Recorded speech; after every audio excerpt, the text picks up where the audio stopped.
So my name is Natalia Solomatine. So I'm a lecturer in Geneva, in Geneva. And we will present to you the blueprint project that was launched for the second academic term, first year, for the fashion students from HED, so Geneva University of Art and Design. And we invited the cultural anthropologist and designer Alexandra Schüssler to join us and share. It's very frustrating for us as a designers experience. So please, Alexandra, take over from this point. Thank you, Natalia. Okay, so actually I think this was in the very beginning of this year. I was invited to participate in the Blueprint project, and I should quickly explain what we are talking about. It is an association, or rather it is called Platform Culture Central Europe, that launched this project. And the Academy of Arts and Design in Geneva was actually approached with the offer of inviting first-year fashion students to do garments or outfits with blueprint textile, which this platform would deliver to the students. You must imagine each student, we see exactly now in this image what we're talking about, should have received 2 meters of blueprint textile coming from the participating countries. We speak here Austria, Slovakia, the Czech Republic, and Hungary. I had, as a cultural anthropologist, the wonderful occasion to do field work, like in participant observation, which our students after the lockdown could not do. But all the pictures you see here are not my field work images, but it is material I was offered by my informants in Austria. There are 2 blueprint workshops over in Austria, and they made me understand, because I don't know, the first time I have to tell this, when I heard about blueprinting, in my head, in my imagination, it was something like very local and actually anachronistic, craft-based and very fixed. No evolvement, and above all, no contact with the outside world. But I had to learn that actually we're speaking about a global, a really worldwide technique, which is very much alive. And so all the knowledge I was gathering, we met on 9th of March for the very first time with the students. And it was not only me presenting my research results at this meeting, but also 2 blueprinters, one from Hungary and an Austrian couple, came to Geneva to give, well, a kickoff session for the students. They had like a very intensive day where we announced also that we would take them to the field, very important. The plan was that we would visit workshops, like blueprint workshops in Slovakia, in Bratislava, and Ivanka na Dunaj. This meeting we were talking on the 9th of March about was actually a preparation for their own field trip. The same day in the afternoon, the students were sent to the Caritas, which is a charity institution that offered them to make a choice of the textiles, the second-hand textiles, as the idea was that they would do their own blueprinting, which they would learn in the field. So here we see them, like at Caritas, choosing textile samples they would use in the further design process. But the same day, on the 9th of March, we learned from the Slovak embassy that they had started their lockdown. So actually, Natalia and I, we knew that there would be no field trip to Slovakia. And we were like hoping that the crisis would not take that long and that we could still go. So there was a postponing. But clever enough and foreseeing the catastrophe, the blueprinters who came to Geneva, they did like a presentation sur place of an indigo dyeing process. So the students, at least as they could not go to Bratislava or Slovakia, they had the Austrian blueprinters at the school showing them how to dye with indigo. Next.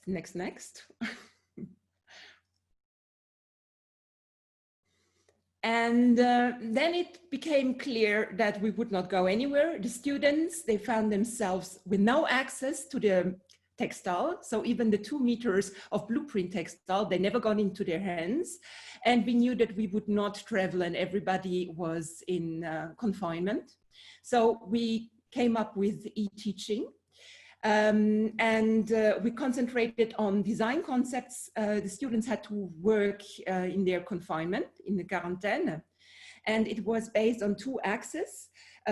First of all, we analyzed the situation we all suddenly found ourselves in and tried to be creative with what we had at home, analyzing the tissue, well, the textile they should have received but never had in their hands, and concentrating on a semiotic analysis of the color blue. And Natalia, I think from this point, you should take over. Okay, so just finished, yes, with the concept. So it was the pictures of the concept study. And so the situation of the pandemic, which brutally paralyzed the cities, made that already a week later, after the launching of the subject, the students were prohibited from access to the building, staying at home. And so we should continue and do something.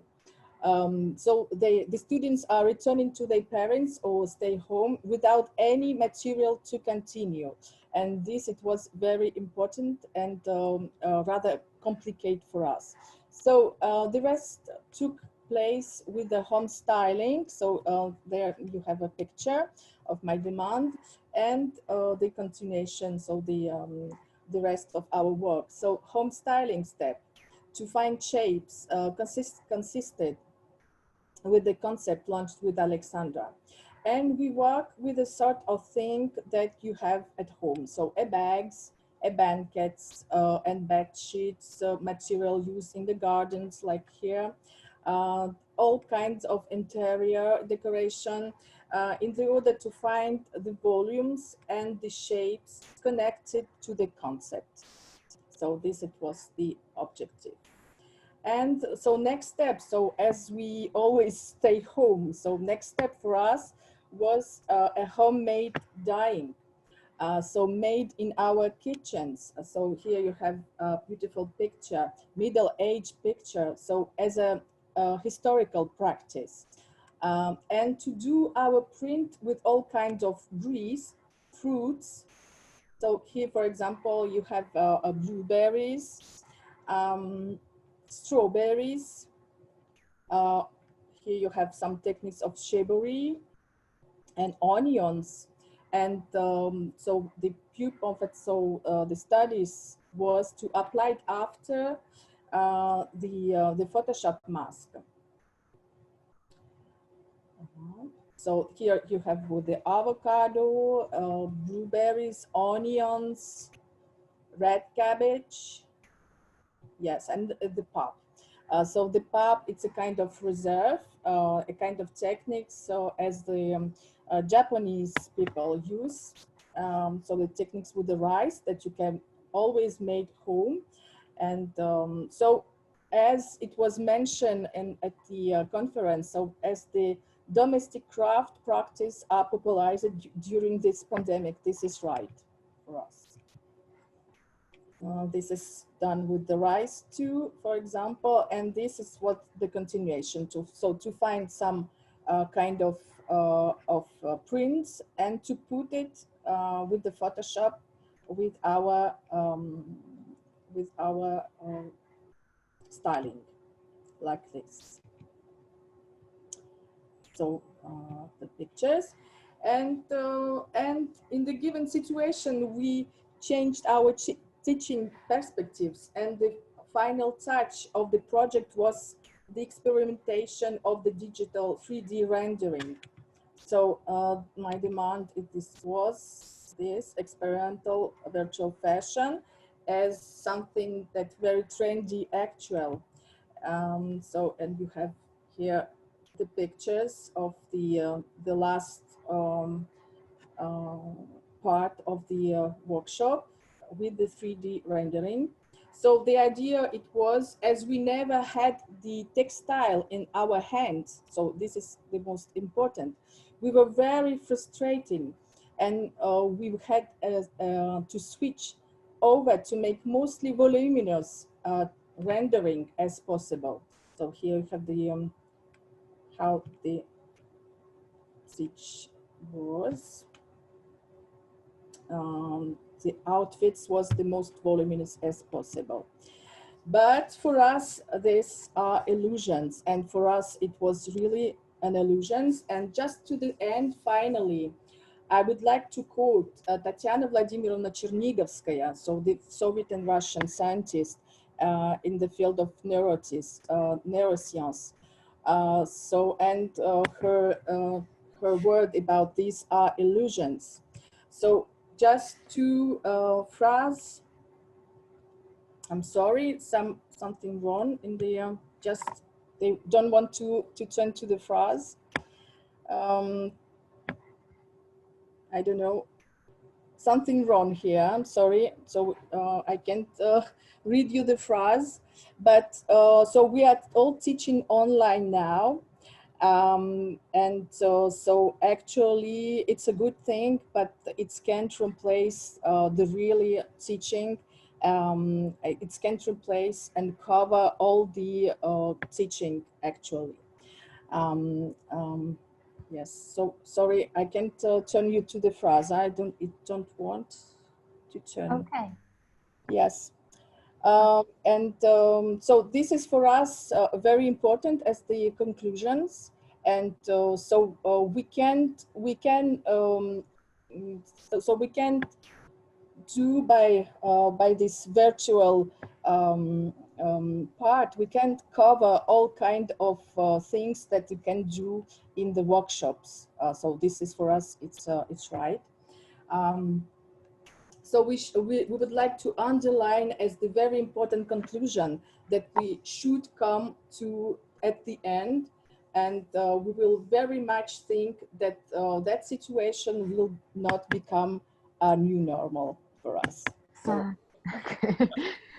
Thank you so much for your presentation, Natalie and Alexandra. So let's go to comments and questions then.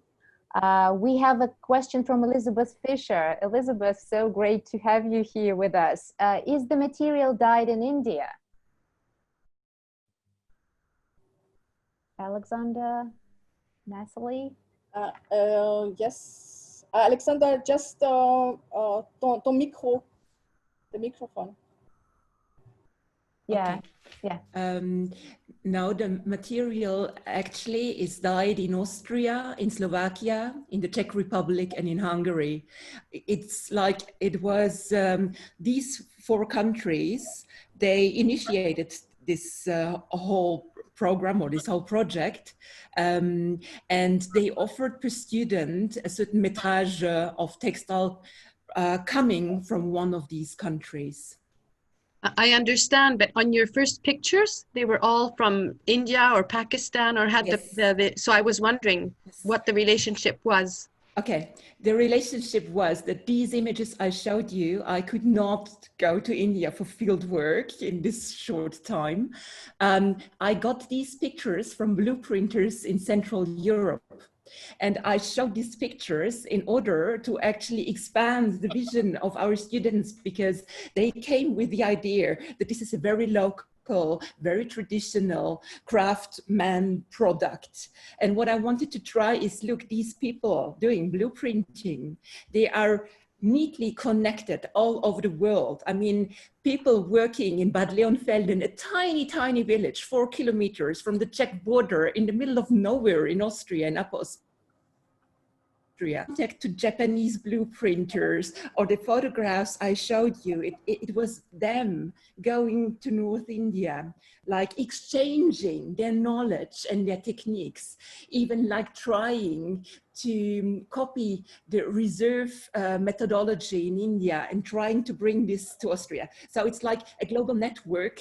And this is why I think it should be very interesting for contemporary fashion students. Okay, yeah, there is another question from Joe Turney. Have you run this project before? And if so, how did the project outcomes differ? Well, between offline and online, I suppose. So do you want to know if we will continue and to do it in really? If you have done it before, and if the outcomes of the project are different between this online and offline. Sure. So last year we worked with the museum, National Museum, Swiss Museum, and we work with the technique like Indians do. So with the pap tool, so a kind of reserve, and the palace, and it was very, very different. So it was really very powerful, and so sure. Thank you so much, Natalia and Alexander. Thank you for your presentation and for sharing with us your fantastic project.